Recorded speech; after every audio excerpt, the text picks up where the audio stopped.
Well, welcome back to this continuing saga on this Singer 66-6 that came out of Florida and was sent to the workshop by Cindy Blong.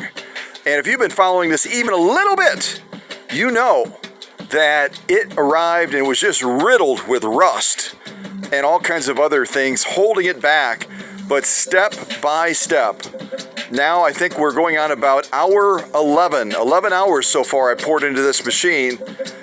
And also went through a whole party size of Oreos. Yeah, kind of gives you an idea, doesn't it? Well, if you've been watching it, you know from the original time that I introduced it to you, everything from the serial number plate to the bobbin winding assembly to the stitch length, everything was just pitted with rust. It's starting to look a little bit different, isn't it? Yeah. Just a little bit. Even the body of the machine, as you look at it, it's starting to present like a Singer treasure machine, isn't it? And all of you said when you first saw this, no way, no way! It is not going to come out of the ashes like a phoenix. That's my answer to that. Oh yeah, it is. Oh yeah, it is. It's in the workshop. Look at that. Look at that. It's starting to come. Yeah, there it is. It's coming out. And also you can see over here, I've been working also in this area as well. All of that. Give me just a second here. All of this also was just riddled with rust. And look at how clean that's starting to look. You got to be real careful when you're stripping rust off of metal because you can damage it. And the whole idea is to get it back to that restorative state that it was originally, and that's what we've achieved. Look at that. Even inside of the faceplate area. Down here in the raceway, that was just a nightmare. Look at that now. But that takes hours and hours and hours of work. It really does. And I'd love to say that we're almost done. Hey, no, we're not. Look at this light assembly back here. This is all supposed to be shiny chrome. Not even close. Not even close.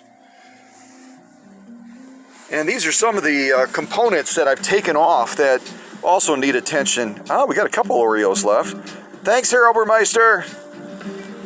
Faceplate needs to get quite a bit of attention. Even the screw that holds it on. Yuck. Here's our cover for the feed dogs. You can see that needs lots of love. Our presser foot attachment. All of this stuff. All of this stuff.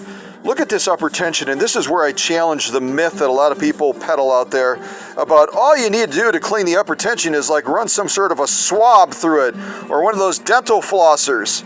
Yeah, that dental flosser and that stuff is really going to take all of this off, isn't it?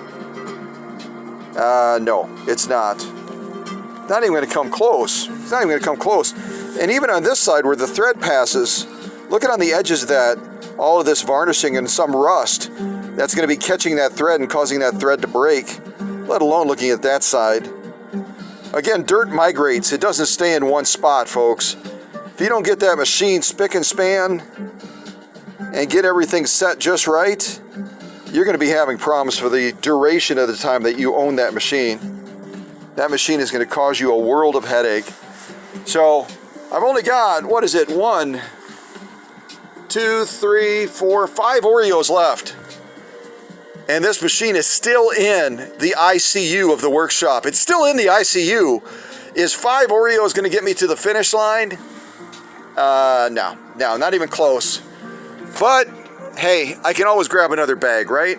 So stay tuned for other mini updates like this on taking this 66-6 from the ashes and eventually presenting it to you as the phoenix that I know that it can be. Yep, there's a phoenix right there. Hello! All right, y'all take care.